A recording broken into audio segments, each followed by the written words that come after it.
Greetings to all. You're watching the Way to Live YouTube channel, where we guide you to empower yourself and transform your life.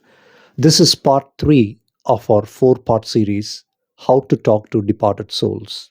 When departed loved ones pass away, they naturally remain connected to us. Both they as souls and we as human beings have the innate ability to communicate telepathically.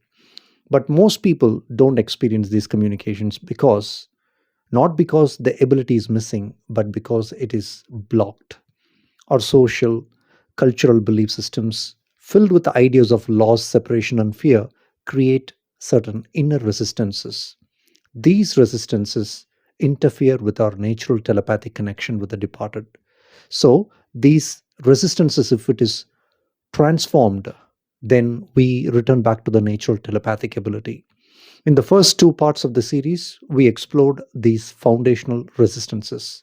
In part 1, we discussed 2 major obstacles: the belief that they are truly gone and the attachment to their physical form, their body, voice, and personality. And in part 2, we covered 2 more subtle yet powerful barriers: the subconscious belief in separation and distance, and remaining in a low vibrational state that's misaligned with the vibration of our departed loved ones. If you have not watched those 2 parts, please do watch it.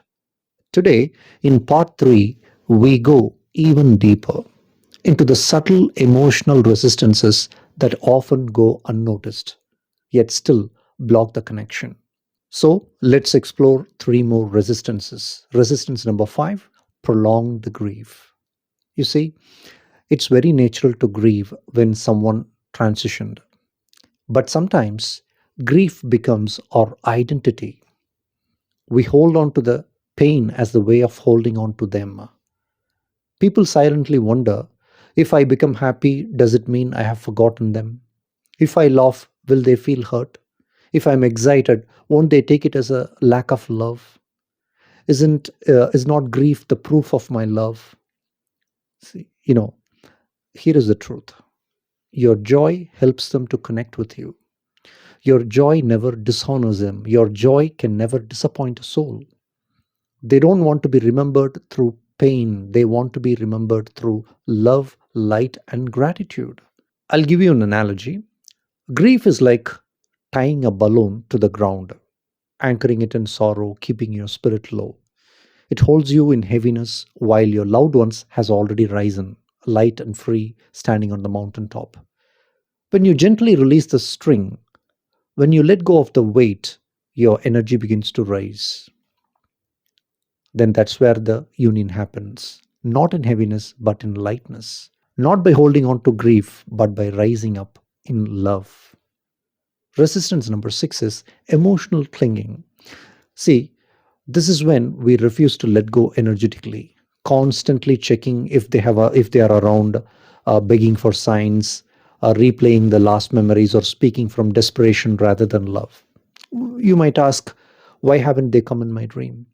Why don't I feel them at the funeral? Are they ignoring me? These kind of questions.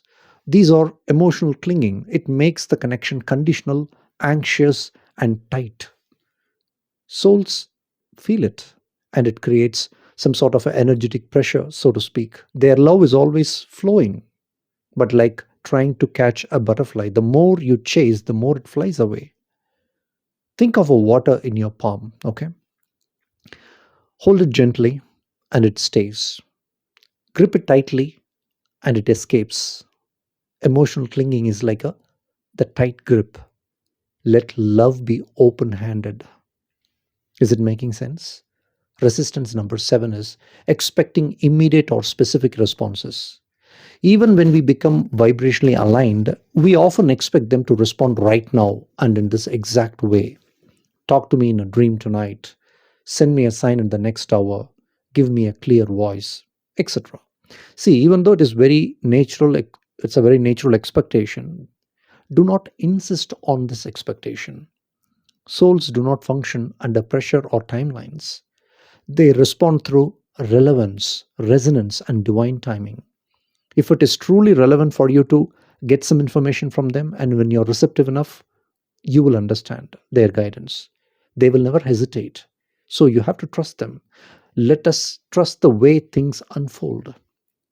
Yes, they can respond as per your expectation also, but they will choose a path according to your receptivity and energy flow. That is very important to understand. You don't know how your energy is designed to receive their communication. They know it. They'll respond when it is right, sometimes through a person, a book, a sudden insight, a feather, a smell, a feeling, and yes, even silence can be a response also. Rather than looking for specific sign, be in a state of deeper receptivity, observing how the response comes and when it comes. Just like a water pouring on a surface, the flow takes the path of least resistance, right? They too will choose the clearest, kindest path to reach you, not necessarily the loudest. So you have to trust them. So, in this part, we have discovered that even after becoming vibrationally aligned, the connection can still be blocked by holding on to the grief for too long, emotionally clinging, expecting specific or immediate responses. When we soften these, we don't disconnect, we deepen the connection. In part 4, we will bring everything together. We will explore the most beautiful state of connection, the state of love, gratitude, openness, and allowance, where the communication becomes natural. Until then, breathe deeply, soften your heart, allow the connection to unfold as a gift, not as a demand. If you have any questions, feel free to type them in the comment section. If you need my personal guidance or counseling for your life issues, you can book a counseling session with me. It will be a paid session. You can send me a text message to my WhatsApp number. Please avoid calling. I will allocate a time for you. For any spiritual related questions, there is no charge. I don't charge for spiritual questions, only for personal discussions. All right. And if you're feeling a transformation, if you're feeling a change, if you're seeing a change in your life because of this channel, and if you feel that you should contribute this channel for its growth, the above is my GPay number. You can make a payment. You don't need to donate anything, but give from the transformation and the change you have experienced. That is good for you and that is good for me to receive that way. All right. No conditions. If you feel, if you intuitively feel that you should gift, you can gift. All right. It is my passion and pleasure to guide you. And we will meet you in the next video. Stay blessed. Bye bye.